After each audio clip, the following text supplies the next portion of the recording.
हाँ देखिए, गणित कक्षा 10 अध्याय 12 प्रश्नावली 12.3 है और इसका छठवां सवाल है ये। यहाँ लिखा है एक वृत्ताकार मेजपोश जिसकी त्रिज्या 32 सेंटीमीटर है। देखिए मेजपोश किसी कपड़े का बना हुआ है और वो गोल एक मेज है, इसके ऊपर ये रखा हुआ है। ठीक है, ये डिजाइन है। इसमें त्रिज्या कितनी है? 32 सेंटीमीटर। यानी इसके जो केंद्र है, इसका अगर यहाँ केंद्र होगा तो इस केंद्र से 32 त्रिज्या है। ठीक है, और मैं बीच में एक समबाहु त्रिभुज एबीसी छोड़ते हुए एक डिजाइन बना हुआ है।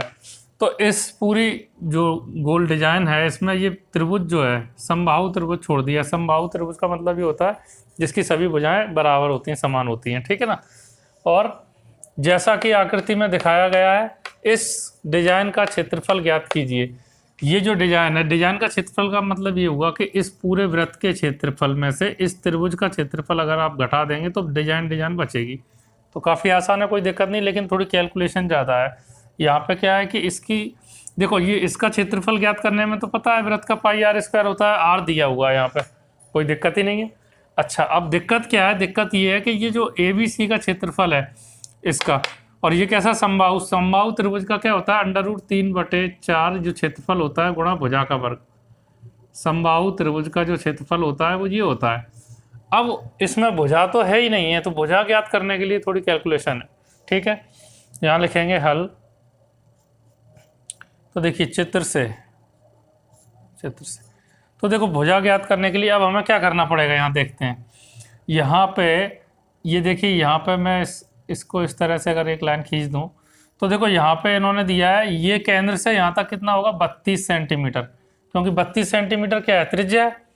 ठीक है, अब ये जो इस तरह का जो चित्र बना होता है और ये वृत्त का ये केंद्र है और बीच एक ये त्रिभुज समबाहु बना हुआ है, तो यहाँ पे क्या होता है? ये नियम होता है कि ये जो ये मध्य का है, यहाँ डी मान सकते हो आप, यहाँ डी मान लेता हूँ मैं।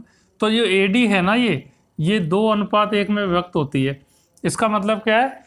ये 2 और ये 1, तो इसका मतलब क्या हुआ? इसका मतलब यहाँ 32 है तो यहाँ 16 होना चाहिए, तभी तो 2:1 होगा। देखो 16 दूनी 32, 16 कम 16, तो यही आ रहा है। तो यहाँ पे इसका आधा हो जाएगा, ये कितनी हो जाएगी? 16 सेंटीमीटर। ठीक है ना। अब ये त्रिभुज जो है यहाँ पे, अब ये कि यहाँ से केंद्र से इस पे लंब भी है BC पर, तो केंद्र से जीवा पर डाला गया लंब जीवा को 2 भागों में विभाजित करता है। तो ये देखो, ये जो साइड है इसको A मान लो, और ये जो है ये क्या हो जाएगी? A/2, ये इतनी। ठीक है ना। अब देखिए ये भी A रहेगी इधर, लेकिन हम क्या करेंगे? ADB ये त्रिभुज ले लेंगे। पहले हम इसी को ज्ञात करते हैं। देखो हम लिखेंगे, चित्र से हमने लिखा त्रिभुज ADB में। अब ADB कैसा है? समकोण है। ठीक है, तो समकोण है तो पाइथागोरस फिर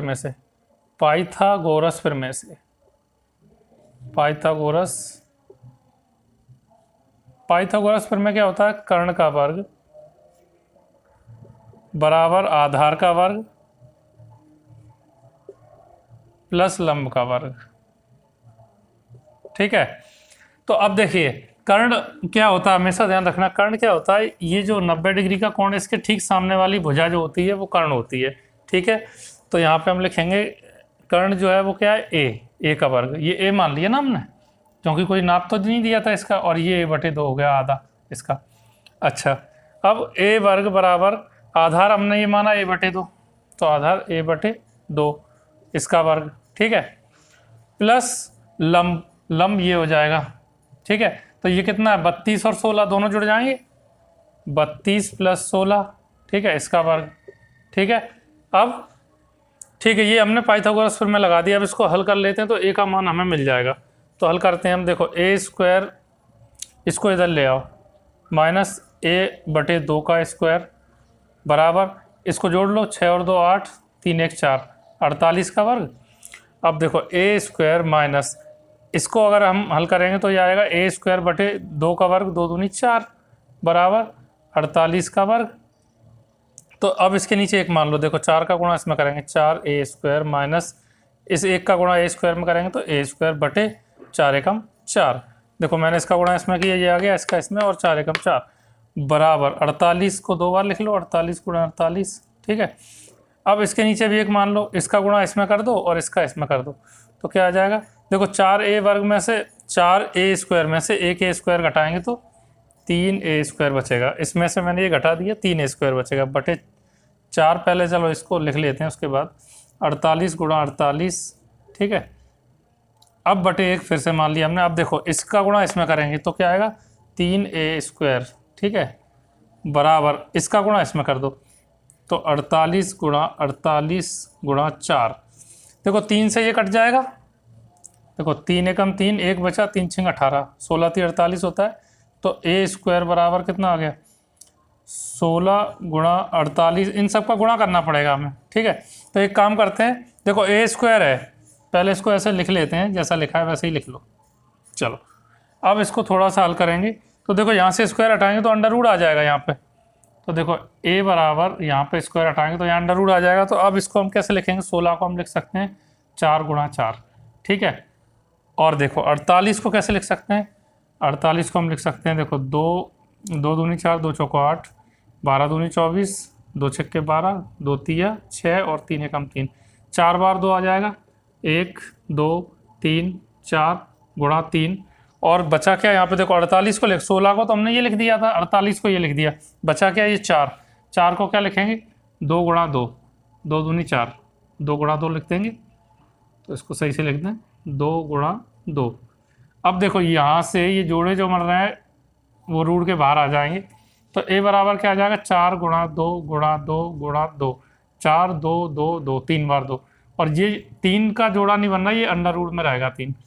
तो a बराबर क्या आ जाएगा, 2 दूनी 4, 4 दूनी 8, 8 चौको 32, 32 अंडर रूट 3, ठीक है। अब a का मान मिल गया, यानी कि हमें सेंटीमीटर और लिख दूं मैं। देखो a का मान मिल गया इस a का, तो ये तो सभी बराबर है ना, यहाँ लिख देंगे। देखो चूंकि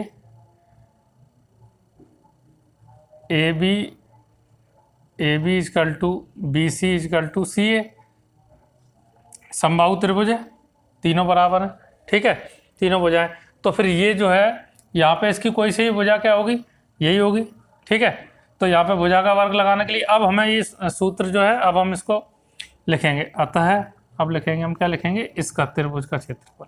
अतः समबाहु त्रिभुज का क्षेत्रफल, समबाहु त्रिभुज का क्षेत्रफल, समबाहु त्रिभुज का क्षेत्रफल अंडर रूट 3/4 गुणा भुजा का वर्ग। तो भुजा कितनी है, भुजा ये आ गई है 32 अंडर रूट 3, और इस पूरे का क्या हो जाएगा, वर्ग, ठीक है।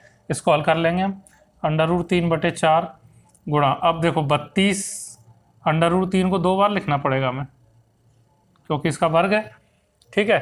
4 से ही काट दो, 8 चौको 32 होता है, 4 8 32, ठीक है। अब इसके बाद देखो 8 का गुणा 32 में कर देंगे हम, तो 8 दूनी 16 की 6, 1 हासिल है, 8 3 24 1 25, 256 अंडर रूट 3, यहाँ पे 3 है, ठीक है। अंडर रूट 3 जो है 3 बार है, 1 2 3, तो हम क्या लिखेंगे यहाँ पे, अंडर रूट 3 गुणा अंडर रूट 3 गुणा अंडर रूट 3, 3 बार है, तो 256 अंडर रूट 3 क्या हो जाएगा 3, और गुणा अंडर रूट 3 अलग से रहेगा ऐसे, वो इसलिए देखो अंडर रूट 3 गुणा अंडर रूट 3, अगर इसको हल करेंगे तो क्या आएगा, अंडर रूट 9, 9 का वर्गमूल 3 होता है। तो इन दोनों का क्या हो गया, ये 3 और ये वाला रूट ये बचा, ठीक है। अच्छा अब इस 3 का भी इसमें गुणा कर दो, तो 3 6 18 की 8, 1 हासिल आई, 3 5 15 1 16 की 6, फिर 1 हासिल आई, 3 दूनी 6 1 7 सेंटीमीटर का स्क्वायर क्षेत्रफल है। अच्छा अब हम यहाँ तक आ गए, ये इसका ABC का क्षेत्रफल निकाल लिया। अब हम त्रिभुज का भी क्षेत्रफल तो निकालेंगे, तभी तो इसका हल होगा। त्रिभुज का क्षेत्रफल अब लिखेंगे, अब त्रिभुज, और त्रिभुज कह रहा हूँ, ठीक है, ये वृत्त, ठीक है, सॉरी, वृत्त का क्षेत्रफल निकालना हमें। देखो वृत्त का क्षेत्रफल, वृत्त का क्षेत्रफल, वृत्त का क्षेत्रफल हमें पता है पाई r² होता है, तो पाई का मान 22/7 रखेंगे। r, देखो r जो है, r ये दी हुई है 32, ठीक है ना, तो हम लिखेंगे 32 का स्क्वायर, यानी 32 गुणा 32, 2 बार लिख लेंगे, ठीक है। अब कोई संख्या यहाँ कट नहीं रही 7 से, तो इन सब का हम गुणा कर लेंगे। तो 22 गुणा 32 का 32 में गुणा कर देते हैं, 2 दूनी 4, 2 तिया 6, 3 दूनी 6, 3 तिया 9, 4 6 6 12 की 2, एक हासिल आई, ये आ जाएगा। ठीक है, तो ये आ गया 1024। अब 1024 में गुणा करेंगे 22 का, तो 1024 इसमें 22 का गुणा कर दो, 2 चौको 8, 2 दूनी 4, 2 जीरो या 0, 2 एकन 2। अब 2 का गुणा फिर करेंगे तो वही आ जाएगा 8 4 0 2। अब 8 8 4 12 की 2, एक हासिल आई, 4 1 5। ठीक है, अब कोई हासिल नहीं है, 2 2, तो यहाँ पे आ जाएगा।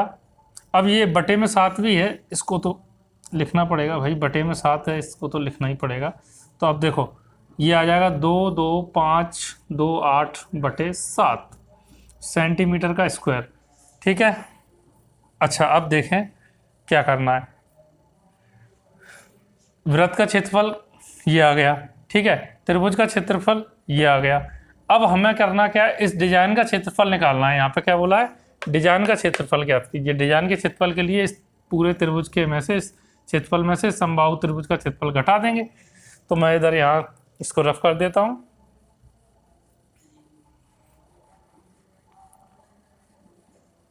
चलिए अब देखते हैं। तो अब लिखेंगे डिजाइन का क्षेत्रफल, डिजाइन का क्षेत्रफल। तो डिजाइन का क्षेत्रफल जो आएगा वो क्या आएगा, वृत्त के क्षेत्रफल में से इसको क्षेत्रफल घटा दो, तो वृत्त का क्षेत्रफल माइनस समबाहु त्रिभुज का क्षेत्रफल। ठीक है, तो वृत्त का क्षेत्रफल कितना है, यह है 2 2 5 2 8 बटे 7। ठीक है, और उसमें से घटाएंगे ये समबाहु त्रिभुज का क्षेत्रफल 7 6 8 √3। देखो इतना ही आंसर दिया है आंसर शीट में, सेंटीमीटर का स्क्वायर कर दो इसको, आंसर आ जाएगा।